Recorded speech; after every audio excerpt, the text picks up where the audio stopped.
오늘 계속해서 빌립보서를 통한 하나님 말씀을 공부하도록 하겠습니다. 빌립보서 2장 17절입니다. 빌립보서 2장 17절 한 절 말씀입니다. 우리 다 함께 읽도록 하겠습니다. 그리고 여러분의 믿음의 제사와 예배에 나의 피를 붓는 일이 있을지라도 나는 기뻐하고 여러분 모두 함께 기뻐하겠습니다. 우리 다 함께 기도드리시겠습니다. 하나님 아버지, 오늘도 주님 앞에 섰습니다. 세월이 미친 듯 흘러가 세대가 버리는 일이 흉하기 이를 데 없습니다. 열방이 술렁거리며 온 민족이 헛된 일을 꾸밉니다. 세상 임금들이 전선을 펼치고 통치자들이 음모를 꾸며 주님을 대적합니다. 세상 임금들과 통치자들이 흰말을 타고 면류관을 쓰고 있습니다. 그리고 평화를 외칩니다. 하지만 이들은 활을 가지고 있으며 자신이 가지고 있는 활을 쏘아 이기고 또 이기려고 합니다. 사람들은 이 흰말의 정체도 모른 채 오늘도 세 가지 색깔로 자신의 마음을 표하고 정의와 평화를 이 세상의 임금들과 통치자들과 함께 외칩니다. 주님, 술렁거리며 헛된 일을 꾸미는 세상의 통치자들을 절대로 부수고 이 세상 임금들을 질그릇 부수듯 부순다 하셨습니다. 이 주님의 경고를 주의 백성들에게 전하는 사명을 주옵소서.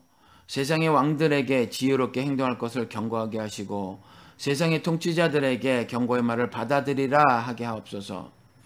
주님 앞에 나와 주님의 발에 입맞추지 않는 자들에게는 주님의 진노하심이 지체하지 않고 임할 것임을 분명히 전하게 하여 주시옵소서. 주님, 열방에 흩어졌던 주님의 백성 모두를 이 시간에 모아 주시옵소서. 그리하여 하늘에서 임하는 주님의 말씀들을 잘 듣게 하여 주시옵소서. 그리고 들을 귀를 갖게 하시어 오늘도 하늘의 비밀의 말씀들을 잘 깨닫게 하여 주시옵소서. 예수 그리스도의 이름으로 기도드렸습니다. 아멘. 여러분, 오늘은 구원이 무엇인가를 다시 한번 공부를 해보도록 하겠습니다. 구원이 무엇인가, 그것을 여러분들이 잘 깨달아야 하죠. 그리고 그 구원의 삶을 살아내야 합니다. 구원을 말로 잘 전달하고 구원을 살아내므로 이웃들에게 구원받은 자의 삶이 무엇인가를 전하는 걸 전도라고 하지요. 그저 교회로 데리고 오는 것이 전도가 아닙니다.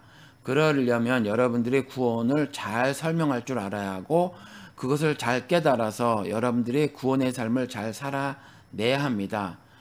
그러니 오늘 다시 한번 구원을 살펴보도록 하겠습니다. 구원에 대해서 하나님이 성경을 통해서 어떻게 말씀하고 있는지를 다시 한번 잘 살펴보도록 하겠습니다. 구원이란 여러분 하나님의 영광에 이르는 겁니다. 로마서 3장 23절에 가서 보면 이렇게 말을 하고 있는데 모든 사람이 죄를 범하였으며 하나님의 영광에 이르지 못하더니 죄를 범한 사람은 하나님의 영광에 이르지 못하죠. 그러면 우리가 이렇게 추정을 해볼 수 있죠. 그러면 죄를 탕감받은 사람은 하나님의 영광에 이르게 될 것이다. 이렇게 우리가 생각을 할 수 있지 않겠습니까? 그러니까 로마서 3장 23절 모든 사람이 죄를 범하였으며 하나님의 영광에 이르지 못하더니 라는 말은 모든 사람이 죄를 탕감받으며 하나님의 영광에 이르게 된다라는 말이죠. 그러니까 구원이라고 하는 것은 죄의 탕감을 말을 하는 건데 죄의 탕감을 받은 사람은 하나님의 영광에 이르게 되는 거예요. 그래서 구원이란 하나님의 영광에 이르게 됨을 말을 하는 것입니다. 그리고 하나님의 영광에 이르게 되는 것은 의롭다 하는 법적 선고를 받는 것입니다. 조금 전에 읽어드린 말씀이 로마서 3장 23절인데 이어지는 24절 말씀을 보면 이렇게 기록을 하고 있습니다. 그러나 사람은 그리스도 예수 안에서 얻는 구원으로 말미암아 하나님의 은혜로 값없이 의롭다는 선고를 받습니다. 그러니까 그리스도 예수 안에서 하나님의 은혜로 값없이 의롭다는 선고를 받는 거죠. 그러니까 하나님의 영광에 이른다라는 말은 의롭게 되어진다라는 말이에요. 그러니까 사실은 칭의, 성화, 영화라고 하는 구원의 전 프로세싱은 동일한 말이에요. 의롭게 됨을 말하는 거죠.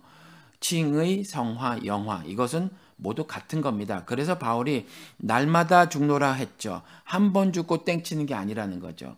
성화의 과정이라는 거죠. 이전에 그리스도를 한번 만났단 말이에요. 하나님을, 예수 그리스도를 영접이라는 걸 했죠. 받아들였어요. 무엇으로요? 자신의 구세주와 그리스도와 구원자와 주, Lord, 주인으로 받아들였단 말이에요. 그것을 영접이라고 하죠. 그런데 그와 같은 일은 매일의 삶에서 실천되어져야 하니까 예수 그리스도의 십자가 대속 죽음에 참여한 삶을 매일 살아내는 거죠. 그래서 바울이 날마다 죽노라 이렇게 말을 한 겁니다. 그리고 그리스도가 이 땅에 다시 오시는 날 하늘의 영광의 몸으로 우리가 다시 부활되죠. 그러니까 그와 같은 모든 모습을 구원이라고 하는데, 그것이 다 이루어진 것을 구원이라고 하는데, 그러니까 그 영광스럽게 되는 것이 무엇이냐면 의롭게 되는 거죠. 한 점 불의가 남아있지 않는 그러한 상태가 되는 것이 하나님의 영광에 이르게 되는 거라, 그런 말씀입니다. 그러면 그것은 우리의 노력과 실력으로 성취할 수 있는 것인가, 그것을 쟁취할 수 있는 것인가, 그렇지 않다라는 거죠. 그래서 그리스도 예수 안에서 하나님의 은혜로 구원을 얻는 것이다 라고 로마서 3장 24절에 써놓고 있다라는 거죠. 그런데 이것에 대해서 에베소서 2장 8절에 아주 명확하게 잘 말을 해놓고 있더라. 이 말씀은 꼭 여러분들이 알고 계셔야 한다라는 말이죠. 다시 읽어드려 보도록 하겠습니다. 너희는 그 은혜에 의하여 믿음으로 말미암아 구원을 받았으니 이것은 너희에게서 난 것이 아니요 하나님의 선물이라. 이 말씀은요, 여러분들이 반드시 알고 있어야 해요. 반드시. 그래서 그 은혜에 의하여, 오늘은요 제가 그 새번역과 개역 개정을 번갈아서 이용을 하도록 하겠습니다. 왜냐하면 어떤 경우는 개역 개정의 번역이 더 좋습니다. 그래서 개역 개정의 번역을 오늘은 조금 사용하도록 하겠습니다. 이 에베소서 2장 8절에 보면 너희는 그 은혜에 의하여 믿음으로 말미암아 구원을 받았으니, 그렇게 번역을 해놨어요. 이거는 이 번역이 더 좋습니다. 영어로는 it is by grace 이렇게 돼 있죠. by grace you have been saved. 당신들은 은혜에 의해서 you have been saved, 구원을 받았다라는 거죠. 은혜에 의해서 구원을 받은 거예요. 이걸 여러분들이 반드시 알아야 되는 겁니다. 하나님의 은혜에 의해서 구원을 받은 거예요. 하나님의 절대 주권적 베푸신 은혜의 역사에 의해서 여러분들이 구원을 받은 것이지, 여러분들의 실력과 능력으로 얻은 것이 아니죠.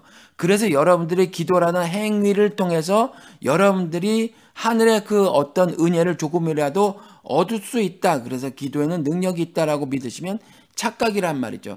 그 기도를 하나님의 마음에 부합하게 하는 것에서 하나님이 예스라는 응답을 해주시는 것이 은혜예요. 그것이 능력이 있는 것이지, 여러분들이 그저 떼쓰듯 무작정하는 기도, 그저 열심을 내는 기도에 모든 것이 하나님의 마음을 동하게 하여서 그것으로 능력이 여러분들의 삶에 전달되어지는 것이 아니다라는 거죠.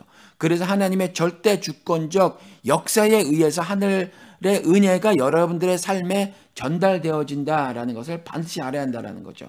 그래서 너희는 그 은혜에 의하여 it is by grace you have been saved 이렇게 돼 있어요. 하나님의 은혜에 의해서, 사실은 하나님의 사랑이죠. 그 사랑을 확증을 하는 것이 구원이란 말이에요. 사랑을 하시는데 그 사랑을 어떻게 하시냐면 그리스도를 파송하심으로, 그래서 십자가에 달아 죽이심으로, 그래서 그 사랑을 이루시기 위해서 그리스도께서는 십자가에 스스로 달려 죽으시는 것을 우리가 은혜라고 하죠. 그래서 그 예수 그리스도의 은혜에 의해서 구원을 받는 거예요. 그렇죠? 그런데 그 은혜를 사람들이 몰라라 하는 사람들이 있단 말이에요. 의도적으로, 또 아니면 그냥 이해하지 못해서. 그래서 그런 사람들이 있단 말이에요. 그래서 믿음이 필요하다라는 거죠. 한국 성경은 너희는 그 은혜에 의하여 믿음으로 말미암아 구원을 받았으니 이렇게 기록을 하고 있는데, 에베소서 2장 8절에 영어로는 for it is by grace, 은혜에 의해서 you have been saved, 그리고 커마하고 through faith, 믿음을 통해서. 그렇죠. 그럼 하나님의 은혜가 온 세상에 전달되어졌단 말이에요. 세상을 사랑하사 독생자를 이 땅에 보내셨단 말이에요. 그런데 영생을 얻는 건 어떻게? 오직 믿는 자에게. 그렇죠. 요한복음 3장 16절 믿는 자에게만 그 사랑이 전달되지잖아요. 그렇죠. 적용되진단 말이에요. 하나님이 세상을 사랑하사 예수 그리스도를 이 땅에 파송하셨는데 이는 저를 믿는 자마다 멸망치 않고 영생을 얻게 하려 함이로라 라고 기록을 하고 있으니 하나님의 은혜가 깨달아져야 하나님의 은혜를 우리가 적어도 인식은 하고 만물을 통하여 하나님께서 자신의 신성과 구원의 능력을 담아 놓으셨으면 그런 정도는 깨닫고 신의 존재에 대해서 인식을 하면 인식을 한 것으로 그치는 것이 아니라 그렇죠? 그 신에 대해서 탐구를 하고 신께서 직접 자신을 드러내신 그 말씀으로 우리가 신을 받아들여야 하죠. 그것을 믿음이라고 한단 말이에요. 그래서 은혜를 베풀었는데 어둠이 빛을 깨닫지 못하더라. 요한복음 1장에 깨닫지 못하는 사람들도 있단 말이에요. 그 깨달음을 믿음이라고 한다라는 거죠. 그래서 it is by grace you have been saved through faith. 그 너희는 그 은혜에 의하여 믿음으로 말미암아 구원을 받았으니 그러면 이 믿음은 뭐냐? 그리고 이 은혜는 뭐냐? 내가 만들어낼 수 있는 것이냐? 그게 아니란 말이에요. 그렇죠? 그래서 이것은 너희에게서 난 것이 아니요 하나님의 선물이라. 그리스도께서 신랑인 그리스도께서 오실 때에 우리는 잘 기름을 준비하고 있어야 돼요. 세상에서는 그것이 없어서 나중에 그리스도가 진짜 임하셨을 때 그리고 그리스도가 임하시고 신부들이 말이죠. 기름을 준비한 신부들이 열려진 문 안으로 들어가고 문이 닫힌 이후에 세상에서 아무리 그 은혜와 믿음을 찾으려고 해도 없어요. 그땐 이미 늦는단 말이죠. 그러면 그 은혜는 너희는 그 은혜에 의하여 라고 말을 했는데 은혜는 뭐냐라는 거죠. 조금 전에 말씀드린 것처럼 속죄제물로 그리스도가 내준 바 된 것이죠. 로마서 3장 23절 24절 읽었는데 25절 전반부를 보면 이렇게 기록을 하고 있습니다. 하나님께서는 이 예수를 속죄제물로 내주셨습니다. 그것은 피에 그리고 그것은 그의 피를 믿을 때 유효합니다. 이렇게 말을 해놓고 있습니다. 그러니까 은혜라고 하는 것은 속죄제물로 드려질 필요가 없는 예수 그리스도께서 구약시대의 제물로 드려졌던 양같이 제물로 드려지는 것을 은혜라고 하는 거예요. 그렇죠. 속죄제물로 내준 바 된 거, 그것이 은혜라는 거죠.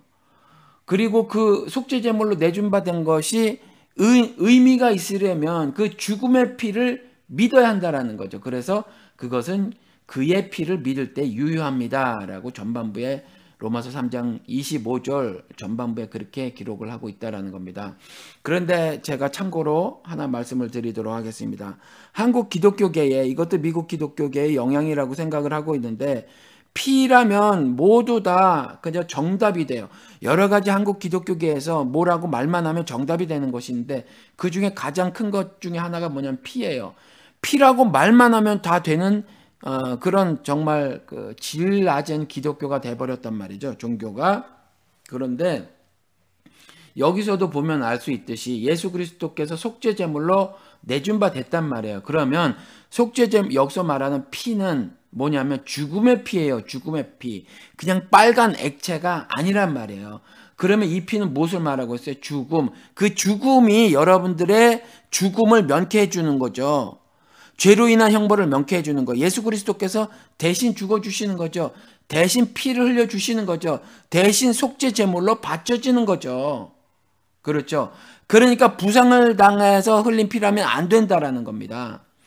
그런데 그냥 피하면서 피가 모두 다 정답인 것처럼 말을 해놓고 있는데 결코 피가 정답이 아니에요. 피가 여러분들을 구원하는 게 아니죠. 그래서 피로 머리끝부터 발끝까지 저도 가끔 이전에 그렇게 기도를 했는데 깨끗게 하여 주시옵소서라고 말했을 때 저는 그 의미를 담아 기도를 했고 또 그런 설명을 이미 전해드린 이후에 말을 했지만 그렇지 않고 지금 작금의 한국 기독교에서 보면 그저 PPP 하면서 뭐 그런 복음성가도 있더라고요.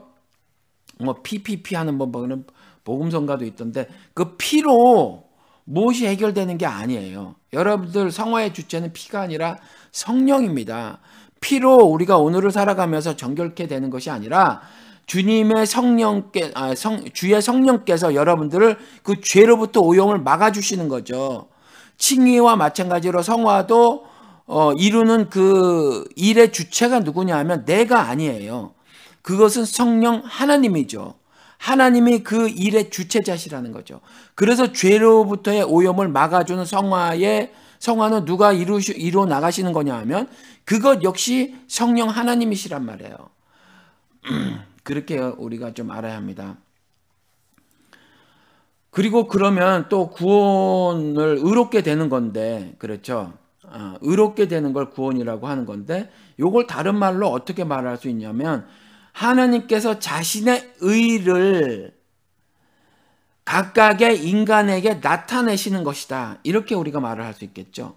그리고 좀 더 넓게는 인류 사회에 자신의 의를 드러내시는 거다. 나타내신다, 드러내신다, 영어로는 reveal이죠. reveal, 나타내시는 거. 그래서 미국 사람들도 그렇게 말을 하죠. God reveals himself. 하나님께서 자신을 드러나신다, 나타내신다. 어떨 때는 계시하신다. 그렇죠. 구원은 하나님께서 자신을 각각의 인간에게 계시하시는 거예요. 혹은 그 개별들이 모여져 있는 인간 사회에 자신을 계시하시는 것이 구원이라는 거죠. 구원의 역사. 자신의 의를 나타내시는 거예요. 그렇죠? 로마서 3장 25절 전반부를 읽어드렸는데 후반부를 읽어드리겠습니다. 하느님께서 이렇게 하신 것은 그리스도를 이 땅에 보내시어서 달려 죽게 하시고 사흘 만에 다시 살리신 일은 이렇게 하신 것은 그래서 구원을 얻게 하신 것은 사람들이 이제까지 지은 죄를 너그럽게 보아주심으로써 자기의 의를 나타내시려는 것이었습니다. 그러니까 하늘에 의해요. 하느님에 의해요. 우리가 유학에서 말하고 있는 인의 예지에서 말하는 그 의가 아니에요. 하늘의 의입니다. 그 의를 나타내시는 거예요. 의롭게 되었다고 하는 것은 세상에서 말하는 의가 아니에요. 그리고 무슨 영화 배우가 말하는 맨날 의리하는 그런 의가 아니에요. 신적 도덕성인 하나님의 윤리인 그 의란 말이죠. 그 의를 나를 통해서 나타내시는 거예요. 그리고 나에게 나타내시는 거죠. 그리고 내 형제에게 나타내는 거예요. 이 사회에 나타내시는 거란 말이죠. 그렇죠. 그러니까 구원의 개별성과 사회성 여러분들이 이걸 그렇게 이해를 하셔야 한다는 거죠. 그래서 참고로 말씀을 드리면 하나님의 예정도 이 선에서 여러분들이 이해하셔야 돼요. 칼빈이나 하이퍼 칼빈이즘이라고 하는데 정말 빼도 박도 못하는 사주팔자론 같이 말하는 것은 여러분들이 문제가 있으니까 그리고 설명하기도 어렵고 말이죠. 그렇게까지 칼빈의 예정으로 여러분들이 이해하면 안 된다라는 거죠. 그것은 제가 비밀의 자 방송에서도 말씀을 해 놓았는데 여러분들 다시 한번 말씀을 드릴게요. 예정도 여기까지 여러분들이 이해하시면 문제가 발생하지 않습니다. 그래서 에베소서 1장 4절에서 6절까지 읽어드릴게요. 찬송하리로다 하느님 곧 우리 주 예수 그리스도의 아버지께서 그리스도 안에서 하늘에 속한 모든 신령한 복을 우리에게 주시되 그러니까 그리스도 예수 안에서 그리스도 예수를 통해서 그리스도 예수의 사역을 통해서 하나님의 사랑을 가지고 이 땅에서 그 뜻을 성취해내시기 위한 그 모든 공생애를 통해서 하늘에 속한 모든 신령한 복을 우리에게 주시는 것을 주시려고 하는데 그걸 예정이라고 하죠. 그렇게 하실 것을. 그러죠. 그것은 과거에서도 이미 그렇게 계획이 되어 있었다는 거죠. 그리고 그런 일들을 성취했고 이후에 완전한 성취를 이룰 거란 말이죠. 그래서 예정이라는 겁니다. 다시 읽어드려 볼게요. 4절 찬송하리로다 하느님 곧 우리 주 예수 그리스도의 아버지께서 그리스도 안에서 하늘에 속한 모든 신령한 복을 우리에게 주실 거예요. 그걸 예정이라고 한단 말이죠. 그런데 이것이 언제 계획되졌냐 하면 예정되졌냐면 5절에 곧 창세전에 그리스도 안에서 우리를 택하사 우리로 사랑 안에서 그 앞에 거룩하고 흠이 없게 하시려고 그 기쁘신 뜻대로 우리를 예정하사 예수 그리스도로 말미암아 자기 아들들이 되게 하셨으니. 그러니까 예정은 의미로만 깨달으세요. 의미로만 이렇게. 어떻게 해요? 우리를 택하사 우리로 하느님의 사랑 안에서 거룩하고 흠이 없게 하시려고, 즉 의롭게 하시려고 그 기쁘신 하늘의 기쁘신 뜻대로 우리를 예정하셨다. 그리고 그것이 곧 그리스도 예수로 말미암아 하느님의 아들들이 되게 하셨다. 그래서 그리스도가 첫 열매, 첫 아들이 되신 거죠. 죽음에서 가장 먼저가 난 자가 되고 그와 연합된 우리들이 하나님의 아들들이 되는 그와 같은 역사가 이루어지는 거란 말이죠. 그렇죠. 하나님의 아들이라는 이름을 얻게 되는 거죠. 우리도 역시. 그렇죠. 거기까지만 이와 같은 것을 예정이라고 여러분들이 이해하시면 좋겠습니다. 그러니까 우리들을 택하셨는데 어떻게 뭐 때문에 거룩하게 하시려고, 신령한 복을 주시려고, 아들들이 되게 하시려고 그렇게 예정하셨다. 여기까지만 사주팔자로 여러분들이 이해를 하지 않으셔야 할 거라는 거죠. 여기까지만 이해를 하셨으면 좋겠어요. 그런데 이런 구원에 대해서 많은 사람들이 오해가 있단 말이에요. 그럼 구원에 대해서 오해가 있다라는 말은 뭐죠? 은혜와 믿음에 대한 오해가 있다는 말이죠. 그렇죠? 하나님께서 자신의 의를 나타내시는 것이잖아요. 그렇죠? 그런데 이걸 다르게 말하는 경우가 있더라라는 거예요. 오늘 빌립보서 2장 17절 말씀인데 3장에 가서 보면 3장 2절에 이렇게 기록을 하고 있습니다. 개들을 조심하십시오. 악한 일꾼들을 조심하십시오. 살을 잘라내는 할례를 주장하는 자들을 조심하십시오. 그러니까 악한 일꾼들을 개라고 표현을 하고 있어요. 개들을 조심하십시오. 악한 일꾼들을 조심하십시오. 그런데 그 악한 일꾼이면서 개라고 말한 하나님께서 바울의 입을 통해서 그렇게 말한 자들이 어떤 자들이냐면 살을 잘라내는 할례를 주장하는 자란 말이죠. 그러니까 살을 잘라내는 할례를 주장하는 자가 뭐예요? 율법을 주장하는 자죠. 율법을 주장하는 자가 어떤 자들이에요? 율법을 강제로 지키라고 하는 자죠. 그렇죠? 얼마 전에 제가 두 말씀은 꼭 알고 계시라고 한 적 있죠. 뭐예요? 에베소서 2장 15절과 골로새서 2장 14절. 율법은요, 법조문으로는 이제 폐기가 되어졌다라는 거죠. 그렇기 때문에 그것을 제가 말씀을 드렸어요. 에베소서 2장 15절 다시 읽어드릴게요. 여러분들이 이 말씀을 꼭 알고 계셔야 돼요. 법조문으로 된 계명의 율법을 폐하셨으니 이는 이 둘로 자기 안에서 한 세 사람을 지어 화평케 하시고 누구와? 하나님과. 그렇죠. 화평케 평화의 관계가 되게 하셨다는 거죠. 더 이상 원수지간이 아니라는 거죠. 그런데 어떻게 해요? 그리스도 예수께서 자신이 십자가에 못 박혀 죽으시고 사흘 안에 다시 살아나심으로 그렇게 한 거라는 거죠. 근데 그 일이 뭐예요? 그 일이 법조문으로 된 계명의 율법을 폐하신 일이란 말이에요. 근데 그걸 주장을 하는 건 안 된다라는 거죠. 그리고 골로새서 2장 14절에 우리를 거스르고 불리하게 하는 법조문. 이 법조문으로서의 율법은요, 우리를 거스르고 불리하게 하는 거란 말이에요. 율법을 자신들의 정결 규례로 만들면 사람들을 올무에 가두는 일밖에는 할 수 없다라는 거죠.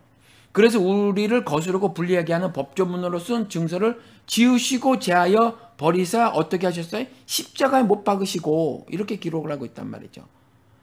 그렇죠.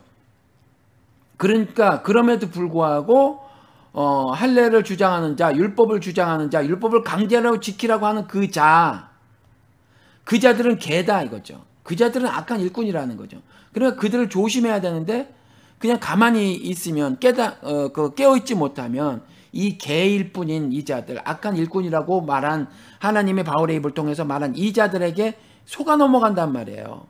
그래서 법조문으로 된 율법을 강제했었을 때 그 강에 못 이겨서 지키는 걸 은혜라고 착각하고 살아가고 믿음이라고 착각하고 살아간단 말이에요.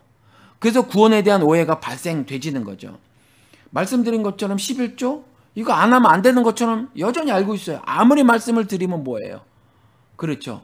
예배 이것도 제가 다시 강조를 해요. 예배 중심, 예배 중심. 그저 이렇게 저렇게 어제도 제가 어느 분하고 말씀을 나눴는데 말이죠. 우리 목사님은 이렇고 저렇고 저렇고 이렇고 해서 하나님을 예배하게 하고 찬양하게 한다 이렇게 얘기해요. 결국 세상에서 빛과 소금으로 살아가는 것을 결론으로 맺지 못하고 말이죠. 결국 교회 안으로 그 사람을 불러들여서 하나님을 월십 서비스라고 하는 그 예배 형식이라고 해야 되나요? 예식. 그 예배 예식에 참여하는 것을 예배 신자들의 삶의 가장 중심적이고 핵심적이며 궁극적인 모습으로 설명을 한다. 근데 아니잖아요. 예수님의 직접 가르치시면 뭐예요? 세상에서 빛과 소금으로 살아라라는 거잖아요. 그렇게 말씀하시더래요. 이게 교묘하게 예배 중심주의에 대한 비판이 저를 비롯한 여러 목사님들이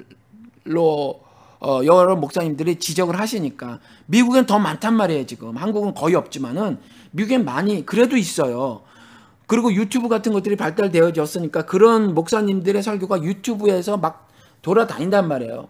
그러다 보니까 살짝 꼬는 거죠. 나는 그렇게 어마무시한 예배 중심주의를 강조하지 않는다 이렇게 말을 하면서도 여전히 어떡하죠? 그런 말과 더불어서 신자들의 삶의 가장 중심적이고 핵심적이며 궁극적인 모습은 뭐냐면 교회 건물 안으로 모여서 예배 예식을 거행하는 것이다. 이렇게 말을 해버린단 말이에요. 근데 여러분 말씀드린 것처럼 구약시대에는 예배가 제사가 절대적인 의미가 있었죠. 신약의 예배가 구약의 제사인데 다른 점이 약간 있긴 있어요. 제도적인 다름이죠. 신약 시대에는 예배는요, 산에서도 예루살렘에서도 반드시 드려야 하는 것이 아니었는데, 구약 시대에는 특정 장소로 꼭 갔어야만 했죠. 어디요? 회막, 아니면 산당, 아니면 나중에 성전. 가야만 했었어요. 1년에 한 번은 제물을 드리고 반드시 갔었어야 했어요. 그렇지 않으면 자신이 지은 죄를 용서받을 길이 없었죠. 그래서 이스라엘은요, 1년에 한 번, 있는 그 예배 제사에는 반드시 참여를 해야만 했었는데, 한나 같은 경우는 어떻게 했어요? 사무엘을 낳았어요. 그러니까 사무엘에게 젖을 물려야 하거든요. 그러니까 남편에게 얘기를 한단 말이죠. 내가 아기에게 젖을 물려야 하니까 못 올라가겠어. 이렇게 말하니까 남편이 그러면 그러시오 하고 자기만 간단 말이에요. 자기만 산에 올라가죠. 그런데 이것에 대해서 하나님이 죄를 안 물으신단 말이에요. 그렇죠. 우리가 예식에 너무 함몰되지. 반드시 참여하지 않으면 안 될 것 같은 거, 이와 같은 거. 그래서 제가 비밀의 제 방송을 통해서도 말씀을 드렸지만, 이스라엘에게 말한 거, 1년에 3번, 그거 20세 넘은 사람들아, 1년에 3번 참여해라. 이런 계명도 주셨단 말이에요. 그게 3번이에요. 그리고 안식일을 기억해 거룩히 지키라고 하는 것도 반복해서 말씀을 드립니다. 집 밖으로 나가서 회막으로 이동하는 것이 아니에요. 쉼이라는 거, 형벌적 노동, 가시완건키가 나는 곳에서의 형벌적 노동으로부터의 쉼을 주시려고 하는 거란 말이에요. 그게 구원이라는 거거든요. 그게 안식이라는 거예요. 그러니까 집 밖으로 나가서 그 형벌적 노동을 하지 말라는 거예요. 그러니까 교회 가서 요즘에 엄청나게 어마무시하게 봉사하는 거, 이건요, 구원의 정신을, 구원의 뜻을 완전히 훼손하는 거죠. 여러분 이해가 되시죠? 근데 이런 거, 주일 성수라고 하는 거, 예배를 엄청 강조하는 거, 이게 바로 할례를 주장하는 거죠. 율법을 주장하는 거죠. 율법을 강제하는 거죠. 법조문으로서의 율법을 만들어가지고 그것을 강제하는 거예요. 근데 그것을 믿음과 은혜로 착각을 하죠. 그래서 제가 이걸 다시 한번 말씀을 드리는 거예요. 구원에 대한 오해는 은혜와 믿음에 대한 오해라는 거죠. 히브리서 10장 1절에 가서 보면 율법은 장차 올 좋은 일의 그림자일 뿐이요 참 형상이 아니므로. 참 형상이 아니에요. 구약의 율법은 참 형상이 아닙니다, 여러분. 참 형상은 뭐예요? 그 참 형상이 아니어서, 그래서 해마다 늘 드리는 같은 제사로는 나오는 자들을 언제나 온전하게 할 수 없느니라, 이렇게 말을 해놓고 있죠. 그거는 온전하게 할 수 없어요. 그래서 그 히브리서 10장 1절 말씀드렸는데 그 위에 쭉 읽어보시기 바랍니다. 그래서 참 형상이 무엇이냐? 그리스도라는 거죠. 그래서 그가 단번에 드린 제사로 온전케 됨을 이렇게 말을 해놓고 있다라는 겁니다. 그러니까 여러분들 예수 중심이 되어야지 예배 중심이 되는 것은 할례를 주장하는 거란 말이에요. 이해가 되시죠? 할례를 주장하는 사람들의 가르침을 받고 살았으면 여러분들은 구원에 대해서 오해를 하고 있는 것이고, 구원에 대해서 오해를 하고 있다는 말은 구체적으로 믿음과 은혜에 대해서, 은혜와 믿음에 대해서 오해하고 있다라는 거죠. 왜냐하면 구원은 말씀드린 것처럼 에베소서 2장 8절에 by grace through faith you have been saved잖아요. 그렇죠. 은혜에 의해서 믿음을 통해서 여러분들이 구원을 받은 건데, 그 구원을 받은 것에 대한 오해는 당연히 그러면 하나님의 은혜와 여러분들의 믿음에 대한 오해라는 거죠. 그렇죠? 그러면 그렇게 구원에 이른 자의 모습은 어떤 것이냐? 여러분들 바울의 형제를 한번 볼까요? 빌립보서 3장 1절에 가서 보면 먼저 끝으로 나의 형제들아 주 안에서 기뻐하라. 너에게 같은 말을 쓰는 것이 내게는 수고로움이 없고 너에게는 안전하니라. 그러니까 빌립보 교회에 복음을 전하지 않았는가? 복음을 전했단 말이에요. 그런데 또 오해가 발생되어지니 끝으로 나의 형제들아 주 안에서 기뻐하라. 내가 다시 한번 복음의 본질적인 복음이 무엇을 말하는지 내가 말을 해주겠다. 그러니 기뻐하라. 내가 너에게 같은 말을 쓰는 것은, 동일한 말을 전하는 것은 나는 전혀 수고롭지 않다. 괜찮다. 내가 반복해서 말하는 거, 동일한 말을 말하는 거, 나에게 동일한 말을 녹음기 틀듯이 또 시키는 일, 그거 괜찮아. 난 또 할 수 있어. 라는 말이죠. 근데 그게 기뻐하라. 왜냐하면 이렇게 하는 것이 너희에게는 안전하니라. 그렇죠. 그리고 바울은 말이에요.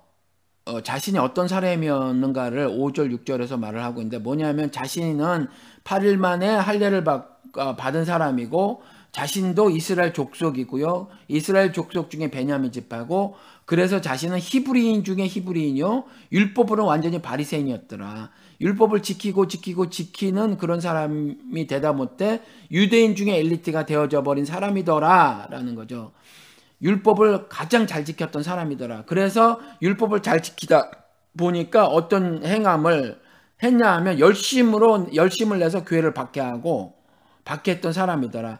그래서 율법의 의로는 자신은 전혀 흠이 없는 자더라. 정말 율법을 잘 지키며 살았던 자라고 고백을 하죠. 그런데 그런 바울이 7절부터 9절까지 이렇게 말을 하고 있습니다. 그러나 무엇이든지 내게 유익했던 그 것들을 내가 그리스도를 위하여 다 해로 여길 뿐더러 또한 모든 것을 해로 여김은 내 주 그리스도 예수를 아는 지식에 가장 고상하기 때문이라. 내가 그를 위하여 모든 것을 잃어버리고 배설물로 여김은, 세번역은 오물로 여김은 그리스도를 얻고 그 안에서 발견되려 함이니 내가 가진 율법에서 난 것이 아니요 오직 그리스도를 믿음으로 말미암은 것이니 그 믿음으로 하나님께로부터 난 의라. 그러니까 자신은요, 율법의 의로는 흠이 없는 자인데, 그 율법을 얼마나 잘 지키고 살았는지 흠이 없는 자인데, 그것을 다 배설물로, 오물로 여기고 해로 여겼다라는 거죠. 그래서 다 버려버렸다. 다 해로 여겼고, 해로 여긴 것은 예수 그리스도를 아는 지식이 가장 고상하기 때문인데, 그렇기 때문에 그 모든 것을 자기 자신을 흠이 없는 자라고 여기게 만들었던 그 모든 것들을 오물 배설물로 여겨서 버려버렸더라. 이제는 그래서 자기가 내가 가진 의는 이제 더 이상 율법에서 난 것이 아니오 오직 그리스도를 믿음으로 말미암은 것이니 곧 하나님께로부터 난 의라 라는 거죠. 그렇게 바울이 얘기를 하고 있다라는 겁니다. 그런 바울이 이제 그렇게 의로운 자가 되었으니, 그렇게 그리스도를 믿음으로 말미암아 하나님께로부터 난 의를 덧입은 자가 되었으니, 하나님의 영광체가 되었으니 어떻게 살려고 했냐 하면 10절 11절에 내가 그리스도와 그 부활의 권능과 그 고난에 참여함을 알고자 하여 그의 죽으심을 본받아 어떻게 해서든지 죽은 자 가운데서 부활에 이르려 하노니, 이런 몸부림을 쳤다는 거죠. 이런 애를 쓰고 노력을 하면서 인생을 살았다라는 거죠. 다시 읽어드려 볼게요.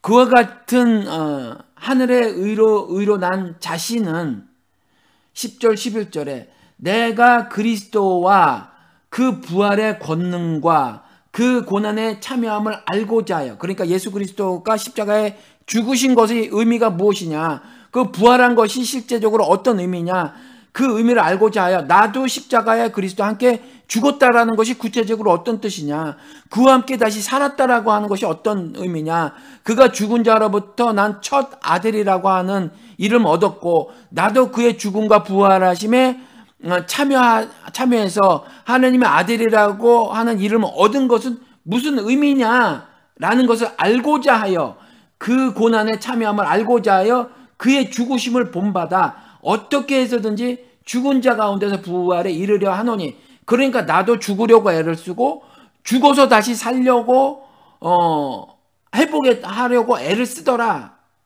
애를 쓴다, 이렇게 말을 하는 거죠. 그러니까 12절에 내가 이미 얻었다 함도 아니요 온전히 이루었다 함도 아니라 내가 오직 그리스도 예수께 잡힌 바 된 그것을 잡으려고 달려가노라. 칭의, 이미 이루어진 역사라는 거죠.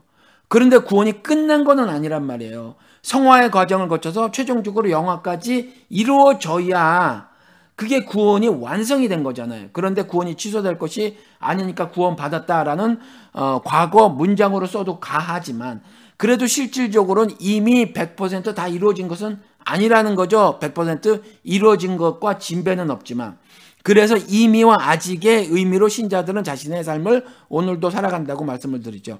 이미 의롭지만 아직 의로운 게 아니라는 거죠. 그렇죠. 그래서 바울이 이 고백이 그렇게 말을 하는 거죠. 내가 이미 얻었다 함도 아니요. 왜냐하면 여전히 자신은 의를 얻었다고, 하나님께로부터 난 의를 자기가 입은 자로서 그 의를 입은 자로 고백을 하고 있지만, 그럼에도 불구하고 이미 얻었다 함도 아니요 온전히 이뤘다 함도 아니라, 이렇게 말을 하죠. 그렇지만 여전히 나는 예수 그리스도에게 잡힌 바 되어서 계속해서 그것을 잡으려고 달려가노라 라고 말을 하죠. 그래서 지난주에 말씀을 드린 것처럼 두렵고 떨림으로 너희 구원을 이루라고 하나님께서 바울의 입을 통해서 자신의 백성들에게 말씀을 던지셨을 때 성령 하나님의 인도하심 따라 나는 순종함으로 그것을 잡으려고 달려가는 것을 말을 하는 거죠. 성화의 과정. 그렇죠. 그러니까 빌립보서 2장 14절 지난주에 말씀드린 구원은 성화의 구원을 말을 하는 거예요. 칭의는 이미 이루어졌고 영화는 아직 올 바가 아니며 이 땅에 살아가는 동안에 하나님의 백성들이 누릴 그 구원의 삶을 말을 하는 거죠. 지난주에 빌립보서 2장 14절을 말씀은, 그러니까 오늘 이 예수께 잡힌 바 된 그것을 잡으려고 달려가노라 하는 것도 성화의 구원을 말을 하는 거라는 말이죠. 이와 같이 구원받은 자의 삶이 이와 같다라는 거죠.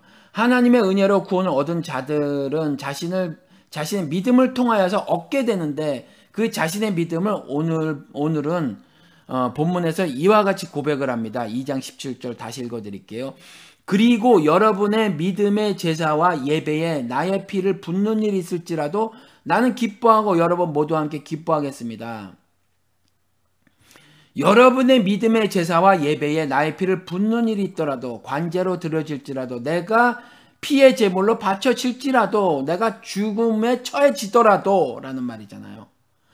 그러니까 바울이 그 빌립보 교회 형제들에게 이들이 아직도 복음을 완전히 깨닫고 있지 못하니까 3장 1절에 내가 다시 한번 녹음기처럼 반복해도 나는 전혀 수고롭지가 않으며 오히려 너희들이 안전하게 되는 일이니까, 그렇죠? 안전하게 되는 일이니까, 그 안전이 영어로 뭐죠? 예를 들어 다른 단어도 있지만 safe잖아요. safe. 그죠? 근데 이 safe의 동사가 save, 구원을 얻는 거란 말이에요. 그러니까 여러분들이, 내가 다시 여러분들에게 동일한 복음을 전하는데 그것은 내가 전혀 수고스럽지 않고 오히려 여러분들이 안전하게 여러분들 구원에 이르게 되는 일이니까 여러분들이 기뻐하셔라, 즐거워하셔라, 이렇게 말을 하고 있죠. 그런 일들을 위해서 내가 피의 제물이 된다고 할지라도, 죽음에 처해지더라도 나는 오히려 기쁜 일이다. 여러분 모두와 함께 기뻐하겠습니다 라는 거죠. 신자들의 삶의 목적이 뭐예요? 예수 그리스도가 말했잖아요. 나를 따르라. 나를 따라서 예배하여라. 안 그러셨단 말이죠. 제가 이렇게 말씀을 드리면 예배를 등한시하라라고 오해를 하지 마세요. 여러분들 절대로 제가 그 말씀을 드리는 것은 아닙니다. 정작 신자의 삶이 무엇인가, 신자로서 삶의 모습이 어떤 것이어야 하는가를 말씀을 드리기 위해서 그 말씀을 드리는 거예요. 예배 예식에 함몰되어진 신자의 삶은 그릇된 것이다라는 것을 말씀을 드리기 위해서.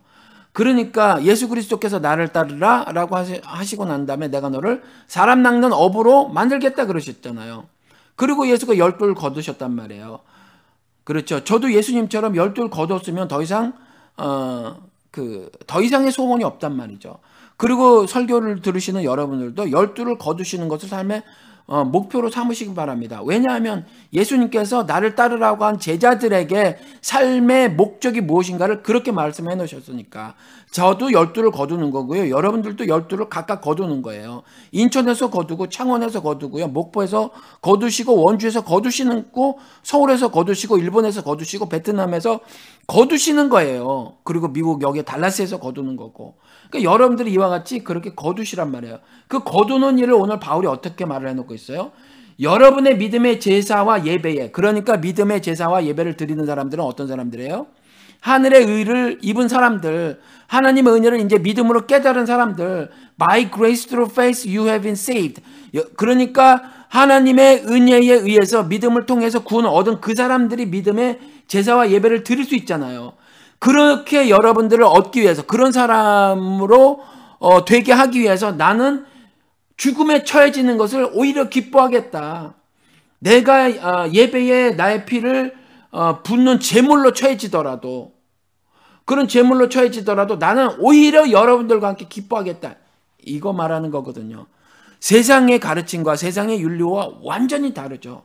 여러분들 이것을 여러분들의 신앙 윤리로 가지고 살아야 한단 말이에요. 여전히 한꺼번에 깨고 변하기 어려운 점들이 있어요. 제가 이번 주 비밀의 제 방송에서 말씀을 드린 것처럼, 그래서 여러분들이 구체적인 모습이 어떤 것이어야 하냐면 이와 같은 일들에 대한 성취, 바울이 고백한 것처럼 아직 얻었다 한 것도 아니고 온전히 이루었다 한 것도 아니고 내가 그리스도 예수께 잡힌 바 되어서 그것을 잡으려고 달려가는 구체적인 일을 여러분들이 어떻게 하는 거냐면, 여러분들은요, 여러분들의 세상관을 점검해 보는 거예요. 여러분들의 인생관을 점검해 보는 겁니다. 여러분들의 윤리관과 가치관을 점검해 보는 거예요. 그 점검해 보는 것을 바울이 하나님께서 바울을 통해서 고린도서를 쓰게 하시고 거기에서 어떻게 말씀해 놓고 계시냐면, 내가 믿음 안에 있는지 없는지를 examine yourself, 시험해 봐라. 그것도 언제? 날마다 시험해 봐라. 그 시험해 보는 일이 여러분들의 인생관, 가치관, 역사관, 세계관, 윤리관, 이것들을 점검해 보는 일이에요. 그렇게 구체적으로. 그래서 그 세상, 그 인생관, 역사관, 가치관, 윤리관, 세계관 등등이 하나님께서 제시하신 것과 충돌되면 여러분들이 어떻게 돼요? 바꿔야 하죠. 바꿔야 해요. 예를 들어서 재물 하나만 가지고 성경에서 하도 재물을 경고를 하니까 여러분들 재물을 얻기 위해서 애를 쓰잖아요. 근데 재물을 얻기 위해서 애를 쓰는데 그 재물을 얻어서 잘 먹고 잘 살으려고 하면 하나님을 동시에 섬길 수 없어요. 그럼 여러분들의 일의 성격이 뭐가 되냐 하면 가시와 엉겅퀴에서 나는 형벌적 일을 하게 되는 거예요. 그런데 여러분들이 재물 얻기에 애를 쓰고 노력을 하며 살면서 하나님께서 내 생업을 통해서 얻게 되는 이 재물을 통해서 자신의 영광을 드러내시고자 한다. 내 삶을 통해서, 내 구체적인 매일의 삶을 통해서 자신의 의를 나타내시려고 한다. 자신을 계시하시려고 한다. 구원을 나의 개별적 삶을 통해서 나타내시려고 한다. 구원의 역사를 나를 통해서 온 세상에 드러내시고자 한다. 라는 믿음으로 여러분들이 생업을 통해서 재물을 얻고자 하시면 그것은 낙원에서의 노동이죠. 낙원에서의 노동이에요. 그것은요, 여러분들 영혼을 기쁘게 하지만 그렇지 않은 건요, 영혼을 기쁘게 하지 않아요. 잠깐 세상에서 말하고 있는 쾌락, 정신적이든 육체적이든 그 쾌락을 느낄 수 있죠. 행복이라고 말하는. 그렇죠. 성경에는 한국의 행복이라고 번역이 되어 있는 경우가 있지만 그것은 사실은 원래 단어는 기쁨이거든요. 성경은요, 세상에서 말하고 있는 그 행복이라는 단어를 단 한 번도 사용하고 있지 않아요. 오히려 기쁨, joy 이걸 말을 하고 있거든요. 그러니까 성경에서 말하고 있는 기쁨은요, 세상에서 말하고 있는 행복과는 달라요. 철학에서 말하고 있는 그 정신적, 육체적 그 행복하고는 다르단 말이에요. 그러니까 일 하나, 즉 그 생업이라는 것을 통해서, 일하는 것을 통해서 여러분들이 재물을 얻으려고 하는데 그 재물을 얻으려고 하는 그 속 마음이 어떤 것이냐에 따라서 여러분들이 믿음의 일함, 즉 낙원에서 일함이 될 수 있고 하나님 백성으로서, 아니면 세상의 가시와 엉겅퀴가 나는 곳에서의 형벌적 일을 하는 것일 수가 있단 말이에요. 이 예 하나를 들어서 말씀을 드리는 건데, 그러니까 그러한 것들에 대한 구체적인 사고 있잖아요. 그 구체적인 사유들을 해봐야 되는 거죠. 기독교에서 뭐라고 말하죠? 묵상이라는 걸 해보는 거예요. 그래서 내가 돈을 사용하는 것도 어떻게 사용하는 거냐, 그걸 가치관이라고 하잖아요. 우리나라는 역사관, 인생관, 뭐 윤리관, 세계관 이걸 다 가치관이라고 말하는데 조금 더 이렇게 구별해서 사용할 필요가 있죠. 어느 것이 더 가치가 있느냐? 교회는요, 절대적으로 가치 중심의 단체가 되어야 돼요. 그것이 유기체로서의 교회란 말이죠. 그런데 세상은요, 다 이익 중심의 단체예요. 이익을 중심으로 모인단 말이에요. 근데 교회는 그래서는 안 된단 말이에요. 그 가치가 뭐예요? 신적 도덕적인 의, 그걸 중심으로 모이는 거예요. 그렇죠? 은혜와 믿음으로 구원을 얻은 사람들이 모여 있으니까, 그 신적 도덕성을 내포하고 있는 그 사람들의 모임이니까 그 의를 중심으로 해서 공통분모로 모였고, 그 의를 세상에 전하는 것, 하나님의 영광인 그 의를 전달하는 목적을 가지고 구성된 유기체, 그렇죠? 이게 교회란 말이에요. 그러니까 이와 같은 것이 가치란 말이죠. 이 가치 중심의 유기체, 단체가 교회라는 거거든요. 그래서 그리스도가 머리 되셨고, 한 가지 말씀을 이와 같이 드린 건데, 가치관뿐만이 아니라 지금 역사관 논쟁도 치열하죠. 왜 그래요? 그럴 수밖에 없는 것이, 이 역사를 통해서 자신의 실질적 육신의 이익을 도모할 수 있어서 역사관을 조작하는 것으로 해서, 왜냐하면 역사를 조작하면 그러니까 과거를 지배하는 자가, 현재를 지배하는 자가 과거를 지배한다잖아요. 역사를 왜곡 조작할 수 있다는 거죠. 그런데 그 과거를 지배하는 자가 미래를 지배한다잖아요. 그러니까 현재를 지배하고 있는, 그 권력을 가지고 지배하고 있는 자가 과거를 자기 입맛에 따라서 쓸 수 있고, 그렇게 쓰면 미래에 창출될 육신적 이익을 자신들이 얻을 수 있다는 거잖아요. 우리 딱 알잖아요. 권력을 사유하면 자신들이 어마어마한 육신적 이익을 얻을 수 있잖아요. 그래서 그런 거거든요. 그래서 역사관을 바로 정립하는 것은 하나님의 말씀에 따라서 역사관을 정립을 해야죠. 그렇죠. 그렇게 하는 것은 이와 같이 절대적 의미가 있다라는 거죠. 이와 같이 제가 지금 두 가지 경우를 말씀을 드렸어요. 그렇죠. 그러니까 이와 같이 뭐 가치관이라든가 역사관이라든가 인생이란 도대체 무엇이냐, 삶이란 무엇이냐, 즉 하나님의 백성으로서의 삶, 그렇지 않은 자로서의 삶, 뭐 이런 것들이 성경에 기록이 되어져 있잖아요. 그러니까 인생관, 그 다음에 또 신자로서는 어떤 윤리관을 가지고 살아야 하는가라는 그 윤리관, 또 이런 것들이 뭉뚱그려져서 또 세계를 볼 수 있잖아요. 이와 같은 세계관, 이런 것들을 어떻게 구축해야 하는가, 말씀으로 구축해야 하는데, 나도 모르게 세대의 가르침 따라서, 이전에 내 조상들이 가르쳐 놓은 어떤 가르침에 따라서 구축된 것이 있는가를 말씀을 통해서 점검을 해보는 거죠. 그것이 믿음 안에 있는지 믿음 바깥에 있는지 시험해보는 일이다라는 겁니다. 그리고 믿음 안에 있는 사람들은 이제 더 이상 세상의 것을 탐하지 않으므로, 이와 같이 구원을 얻은 자들은 자신이 믿음의 제사에, 어떤 사람들의 믿음의 제사와 예배에 설사 피를 흘리는 제물로 바쳐질지라도 기뻐하는 삶을 살게 되더라라는 거죠. 왜 그래요? 이제 내가 가진 것이, 내가 얻어진 것이 세상의 영광과는 비교도 되지 않은 하나님의 영광이기 때문에, 세상에서는 도무지 발견할 수 없는 하늘의 가치인 것이기 때문에 세상에서는 도저히 알 수 없는, 그냥 세상은 우리가 경험해서도 알 수 있고 직접 경험해봐도 알 수 있고 간접 경험으로도 알 수 있는데 이 세상은 눈물의 세상이더라. 왜? 고통 때문에, 학대 때문에.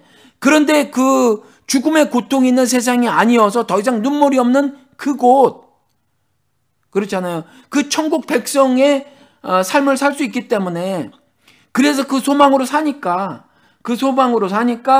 이 땅에서 내가 죽는 것조차 차라리 기쁨이다라고 고백을 할 수 있다는 거죠.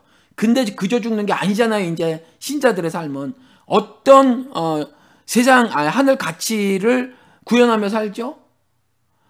믿지 않는 그 사람들이 이제 예배와 제사를 드릴 수 있는 사람으로 만드는 데에 그 삶을 하나님이 쓰신단 말이에요. 그와 같은 삶을 쓰시는 거죠. 내 삶을 통해서 하나님께서 자신을 계시하신단 말이에요. 이와 같은 이 세상에서는 도무지 찾아볼 수 없는 하늘의 가장 소중한, 하늘이 말하고 있는 가장 소중한 삶을 내가 살아가는 거니까 육신적 죽음이야 그까짓 것 할 수 있다라는 거죠. 그래서 오늘 본문 말씀 2장 17절에 다시 한번 읽어드리도록 하겠습니다. 여러분의 믿음의 제사와 예배에 내가 피를 붓는 일이 있을지라도 나는 오히려 기뻐하고 여러분 모두와 함께 기뻐하겠습니다. 여러분, 이와 같이 하늘 소망을 품고 살아야 이 땅에 아무리 엄혹하고 또 음란하다고 할지라도 여러분들이 믿음으로 승리를 쟁취할 수 있습니다. 그 승리를 쟁취한 자에게만 하늘 선물이 주어진단 말이죠. 그래서 교회 시대 모든 교회를 상정하고 말하고 있는 계시록의 7개에서 하나님으로부터, 그리스도로부터 책망받지 않은 교회나 책망을 들은 모든 교회에게 동일하게 하시는 말씀은 귀 있는 자는 성령이 교회들에게 하는 말을 들을지어다 하면서 동일하게 하신 말씀이 이기는 자에게는, 이기는 그에게는 이렇게 말씀을 해놓고 계시더라라는 거죠. 그래서 여러분들, 이와 같이 이긴 사람들은 세상에서의 처절한 패배, 성경은 말씀드린 것처럼 성공을 말하고 있지 않아요. 인간적인 패배를 말하고 있고 세상에서의 패배를 말하고 있어요. 결국 죽음이라는 처절한 패배를 통해서 영적인 승리를 거머쥐는 것을 말하는 거거든요. 육신적인 패배를 통해서. 그래서 죽어서 다시 사는 비밀을 말해놓은 것이 성경이더라. 그러니까 여러분들, 이와 같이 기꺼이 나의 피를 붓는 일을 자처하심으로 세상에서 나와 같이 한 영혼이라도 더 기뻐하고 기뻐하는 하는 의를 섭취하고 먹어 살아가 천국 백성으로 백성의 삶을 살아가는 사람을 하나라도 더 만들기 위해서, 그와 같은 사람을 하나라도 더 늘리기 위해서 주여 나를 죽여서 당신을 나타내 주시옵소서라는 신앙 고백을 하시며 사시는 거란 말이죠. 여러분들, 이와 같은 바울의 고백이 여러분들의 고백이 되시고, 그래서 이 땅에서 사셔도 아무리 엄혹하고 음란한 세상일지라도 이 안에서 또렷이 빛나는 빛의 삶을 다 사시기를 주님의 이름으로 축원을 드립니다. 기도하시겠습니다. 하나님 아버지, 오늘도 주님께서 귀한 말씀을 주셨으니 참으로 감사를 드립니다. 아버지 하나님, 작은 자 교회에 열방에 흩어져 있는 당신의 백성들에게 하늘의 믿음과 은혜를 베풀어 주시어서 구원받은 자의 삶을 다 살아나갈 수 있도록, 모자람 없이 다 살아나갈 수 있도록 크신 은총 베풀어 주시옵소서. 그리하여 힘을 다하고 뜻을 다하고 정성을 다하고 목숨까지라도 다하여 주님을 섬기고 그 주님을 섬기는 것이 이웃 섬김으로 드러날 수 있도록 하늘의 계시를 작은 자 교회 하나님의 백성의 삶 속에 드러내어 주시기를 간절히 기도드립니다. 하나님의 사랑과 그 사랑을 죽음으로 이루신 그리스도의 은혜와 그 은혜를 날마다 공급하시고 먹여주시는 우리 성령 하나님의 작은 자 교회의 하나님 백성들의 삶 속에 그 성령 하나님의 교통하심이 이제부터 영원까지 함께하여 주시기를 다시 오실 귀하신 예수 그리스도 이름 받들어 간절히 기도드렸습니다. 아멘.